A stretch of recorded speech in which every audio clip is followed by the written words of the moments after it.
Hey everybody, how's it going? Today we're going to be going over and showing you how to install the Curt T-connector trailer wiring harness here on a 2020 Ford Escape. So your trailer wiring harness, simply put, is going to allow you to transfer the signals from the vehicle to our trailer so we can let other motorists out on the road know what we're going to be doing so we can arrive to our destination safe and sound. Now this is not only a safety requirement, it's also a legal requirement in pretty much every state while towing a trailer. So while we're not using our trailer wiring harness, it's going to be tucked away inside the vehicle here, which is the best place for it while you're not using it. I understand a lot of people can actually route them out and a lot of other wiring harnesses install outside the vehicle.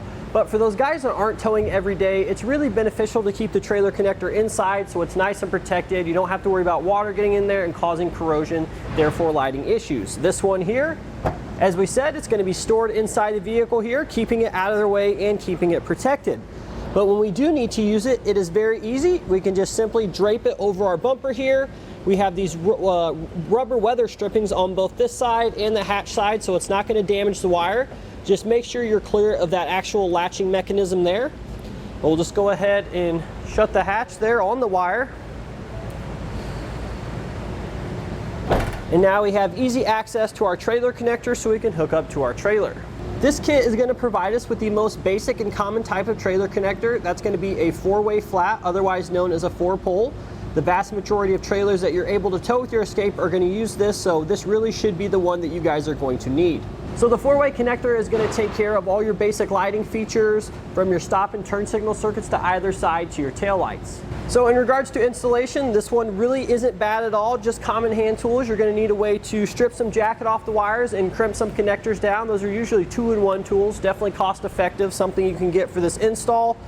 And we do have a couple panels on the inside we need to remove, but aside from that, it's pretty straightforward. I will say the time requirements for this install are going to vary drastically whether you have the hybrid model or you have another model. The hybrid models have a battery in the trunk. It makes connecting it very easy. It's going to save you a lot of time. However, if you don't, that's fine. This kit's still going to work for you. You're just going to have to route a wire to the front of the vehicle.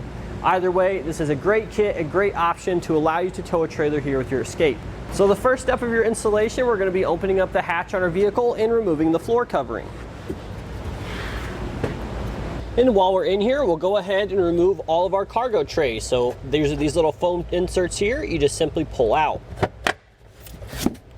So now what we're going to do is we're going to be removing the threshold panel. So there's going to be 2 screws in the bottom there on the inside we need to remove first, and then there's a couple more at the top here.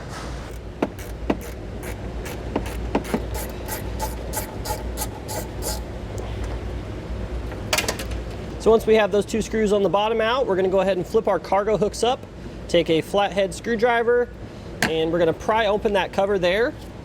Then we'll take a T25 Torx bit and remove that screw. It's going to be one of these on each side. And now we can lift up and out on our panel here. There is a couple more clips on the bottom there. Next, we need to pry out on this interior panel, so I'm going to take a trim panel tool or a flathead screwdriver. I'm going to pry that up like so, and then basically I'm just going to be reaching along the inside edges here and pulling out to release the clips, just like that. So once we get this panel pried back, we don't need to remove it all the way, just break those couple clips free at the very top.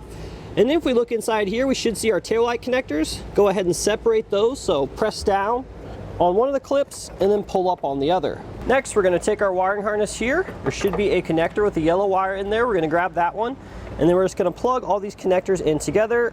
They're only going to go in one way.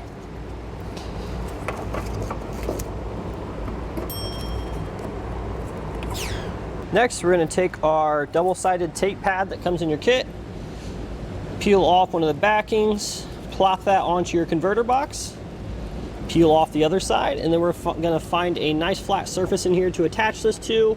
Now we do need to be mindful of clearance of our panel when we reinstall it. I am just going to tuck ours down into this corner there, just off a loose guess there. I'm pretty sure that's going to clear everything, but we will test fit the panel. But I'll just go ahead and just stick that there for now.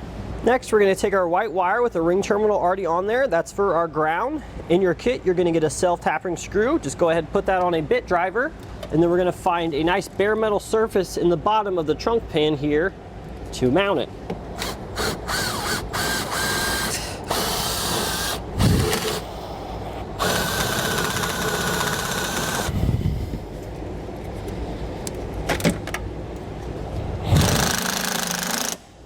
Next, we're going to be taking the green wire coming from the converter box with these two ends here. We're going to route this under where that threshold panel was to the other side, and then we're pretty much just going to repeat that same process over here. We're going to lift open on this panel here, pry it out at the top, and then plug our taillight connectors in together. So next we have our black power wire coming from the converter box. This is going to be run to the positive battery terminal. Now this step here is where your installation is going to vary a little bit depending on what trim level you have. So for the hybrid models, your 12-volt battery that you're going to attach this to is conveniently located in the trunk here. Therefore, we don't have to worry about routing this wire from the rear of the vehicle all the way up to the front. It's going to make things very easy. Now, for all other models that don't have this 12-volt battery here in the back, you're going to need to run this wire up into the engine bay and attach it to the battery in there. Therefore, you're going to have to find a grommet on the bottom of your floor pan here. There's one located over here. You could just cut a little slit in there, push your wire down through there, and then route it underneath the vehicle all the way to the front. A lot of times there's some paneling on the bottom of it.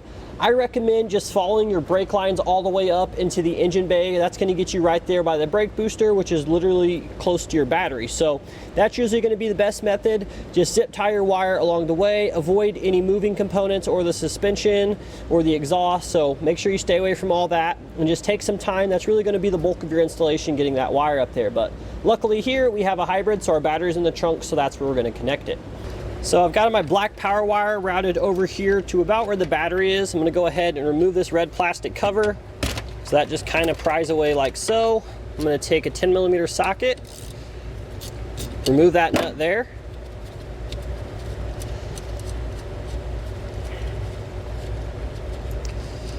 And I'm going to go ahead and trim my black wire because I'm going to have plenty of extra here. Go ahead and get that out of our way. And now we're going to take our fuse holder and we're going to be attaching it to this power wire here. So I'm going to go ahead and strip some of the jacket off this side of our wire. Now that I have that wire stripped, go ahead and place on another butt connector here. Grab our fuse holder. Cut that in half. Strip some of the jacket off that. Place it into the ring terminal and go ahead and crimp her down. Make sure it's nice and tight. Now on the other end here, we're going to have our ring terminal.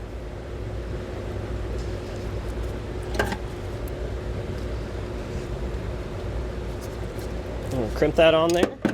Now we'll go ahead and take this ring terminal and attach it to that post on our battery and then retighten down that screw. I'm also probably going to have to bend this out of the way there so we can still reinstall our cover. Next, we're going to go ahead and open up the cap there and install our fuse. Finally, we have our trailer connector here. This is going to be designed by the manufacturer to live inside the vehicle here. Now, if you want to route this outside the vehicle, we're just going to have to find a grommet underneath on the floor pan here. We'll just cut that grommet, pass your trailer connector through there, and then you're going to have to find a way to mount it to the hitch there using a series of brackets, or you can mount it to the safety chain loops using the dust cap. But with that being said, we're actually going to leave ours in the vehicle, so I'm going to go ahead and tidy everything up in here and reinstall all of our panels and stuff that we removed earlier. So now that we have everything buttoned up, we're going to go ahead and test out our wiring to make sure it's working correctly. For this, we're going to be using a plug-in 4-pole tester there. You guys don't have to have one of those. You can pick one up from eTrailer here if you want to, or you could just use your trailer. Now keep in mind, if you do use your trailer, any issues on the trailer are going to carry over to our testing on the vehicle. But I'm going to head inside now and walk you through the signals. So we got our left turn, right turn, brakes, and tail lights. And now with everything hooked up and working correctly, that's going to do it today for our look and installation of the Curt T-connector trailer wiring harness here on a 2020 Ford Escape.